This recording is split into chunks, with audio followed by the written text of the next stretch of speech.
I got my autism diagnosis, I have been trying to figure out more um, how it manifests in me, the autism symptoms, and I think a big insight, or what feels like a revelation for me at least, is the concept of weak central coherence.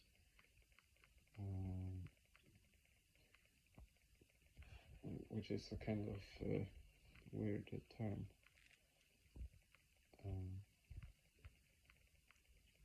Because at first when I heard it, I was like, what does that even mean?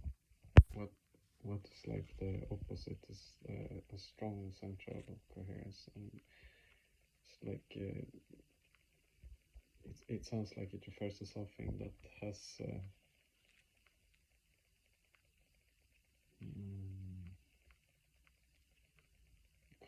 consistency through like one single center or something.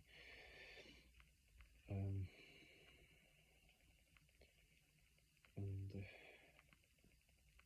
what it really entails, as far as I understand, it's that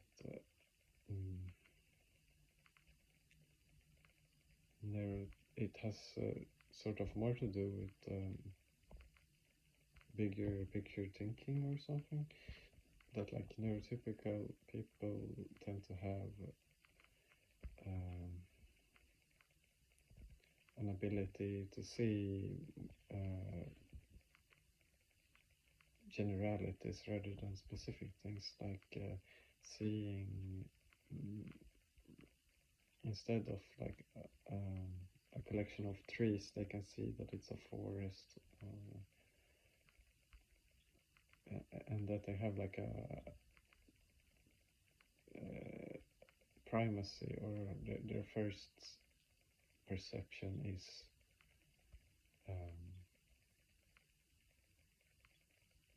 the groups of things, or like the surrounding context. And that has made me realize that I don't think that I'm nearly as aware of context as neurotypical people. For example, well, especially social context and social cues. Well, that makes sense because that's a criteria for autism, that is like struggle with social situations. But otherwise, also contexts like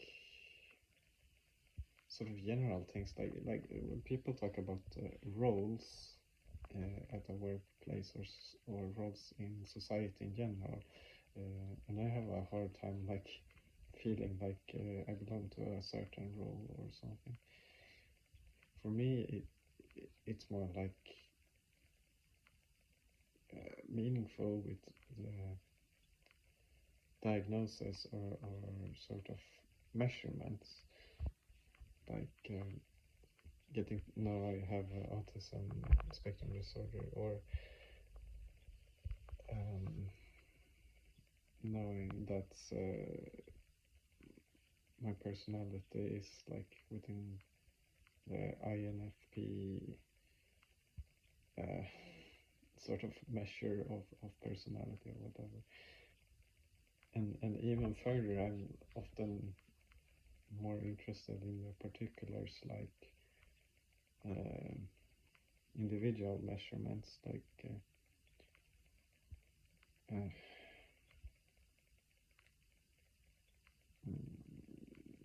for example, in the context of Myers-Briggs personalities, like INFP, it's like one measure is the introversion, and this is sort of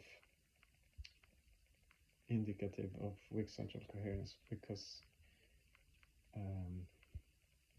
I see elements or the small building blocks as something whole, whereas someone with strong central coherence only sees like the whole as the whole. that sounds very silly, but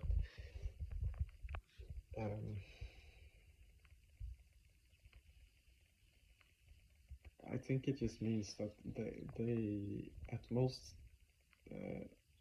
conscious times, they have a focus that is more diffuse, or like sensing in many domains at the same time. Whereas for me and other people with weak central coherence, we are rather happy with not being aware of the bigger picture, or not. We're happy with not seeing the context around our current focus, and that sort of makes sense, because they said like autistic people have hyper focus or special interests,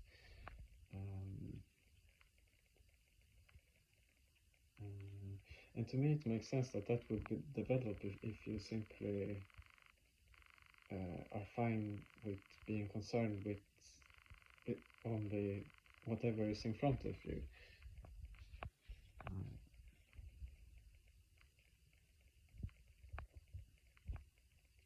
And I just thought that that was very interesting, because I think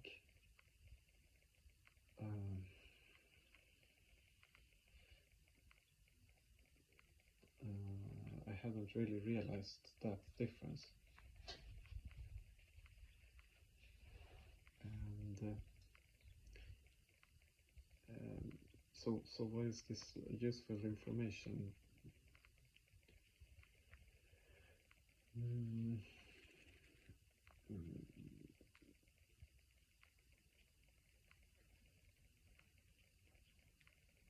I think it brings greater insight into why you have a problem in many different domains. For example, with what people often call executive function, which I think is a very difficult term to sort of understand, because it feels like it's defined by an analogy.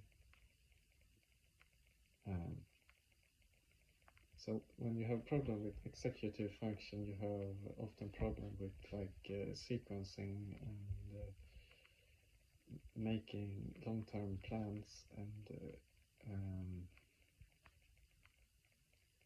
sort of adapting, I suppose. And I definitely struggle with bigger picture plans.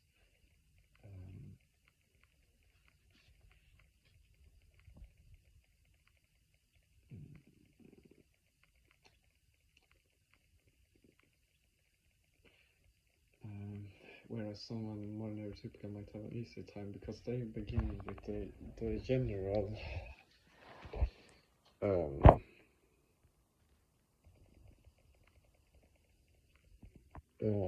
state of the world. They have like general representation of the world in their working memory, sort of.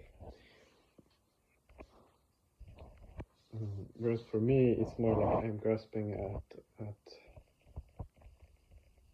very clear details, and building these details into bigger pictures. And it's not that I have trouble understanding when people say general things, but it's rather that it doesn't come naturally for me. So I might not like notice. No, okay. This is. I'm trying to give an example of this. Okay. I can't come up with an example, but I have like a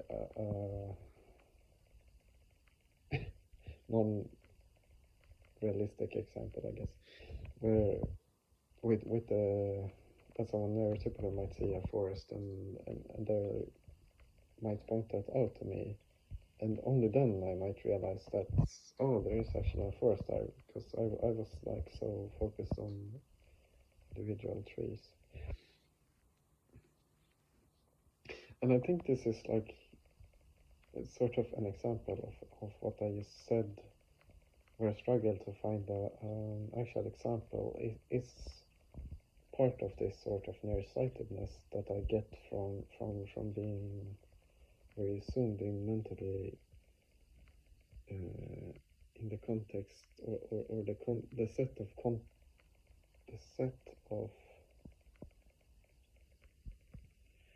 thoughts, and or the set of elements that I'm working with in the moment. Um, for me, like my working memory is sort of full. Uh, being very having very zoomed in or clear view of the particulars in this moment, rather than have room to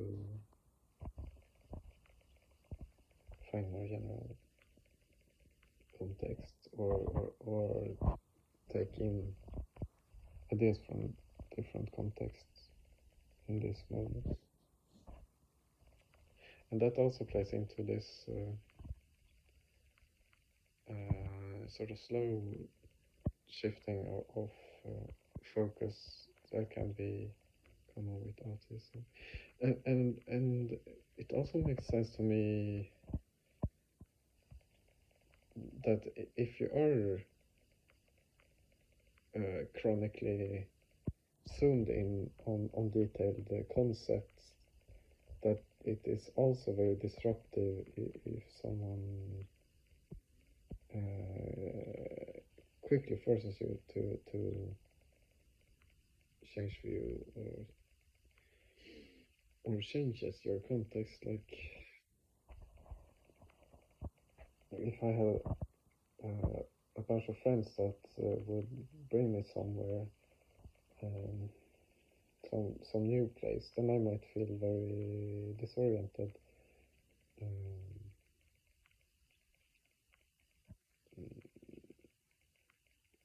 because I only I get like,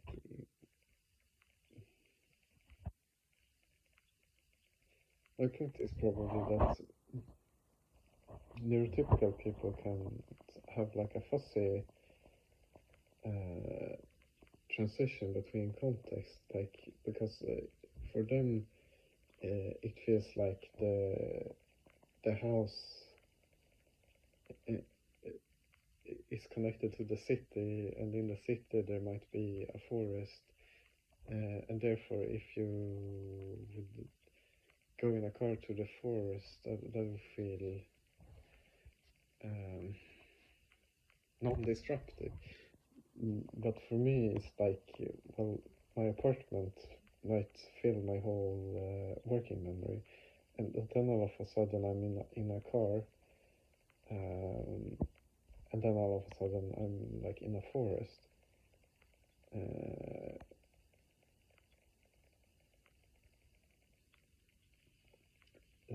And this sort of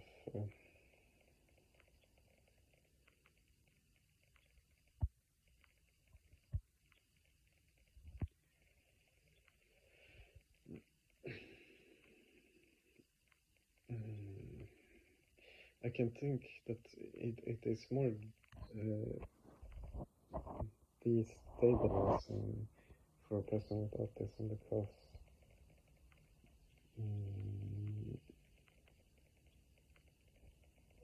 we haven't we don't hold the framework in mind that is the transition between these places.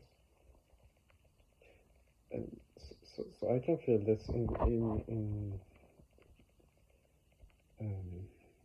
with talking with people that for me I hold a bunch of interesting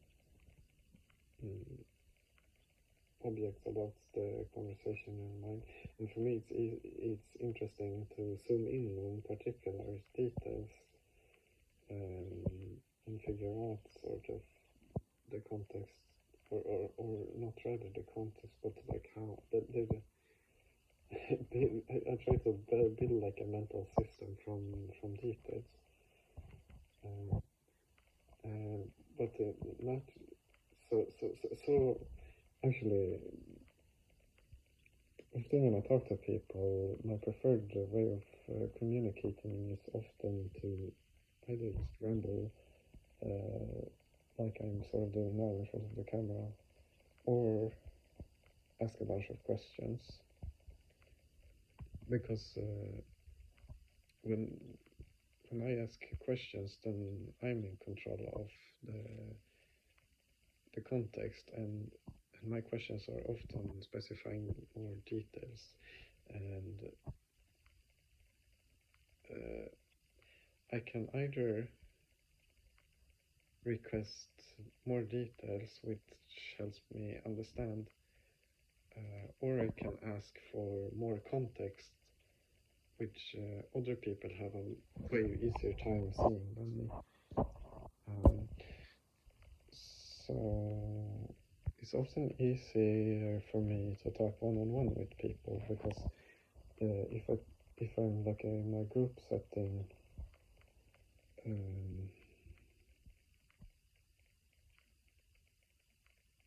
it's much more common that the context that's being talked about is more general, or that it shifts around a lot more between subjects, and so often in social settings I tend to either be silent and just listen and register the sort of elements that you're talking about, or I'm silent and not really listening, because it's not something that I'm interested in mentally in the moment. And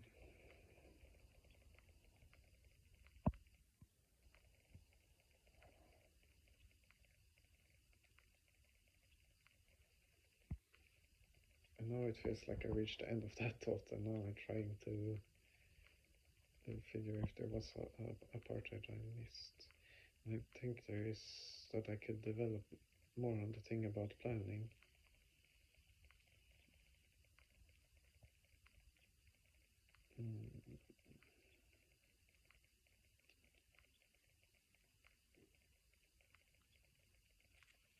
Which for me, it feels difficult to make plans. I'd say it's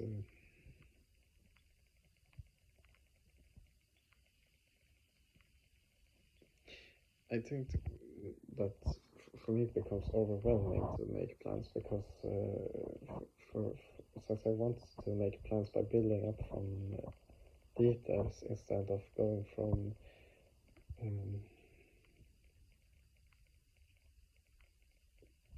general to specific. I want to build like a system out of details, rather than make like a fuzzy idea of what to do.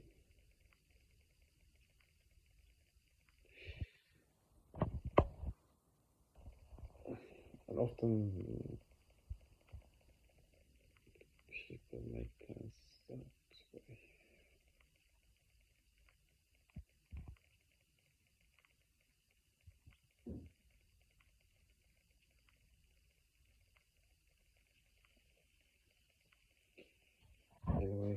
think I have that much more to say actually right now.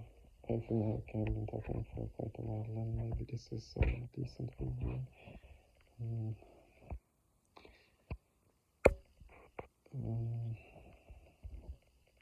I don't know how to end a video, but I feel like it's time. So thank you for listening, and I hope you have a great day, and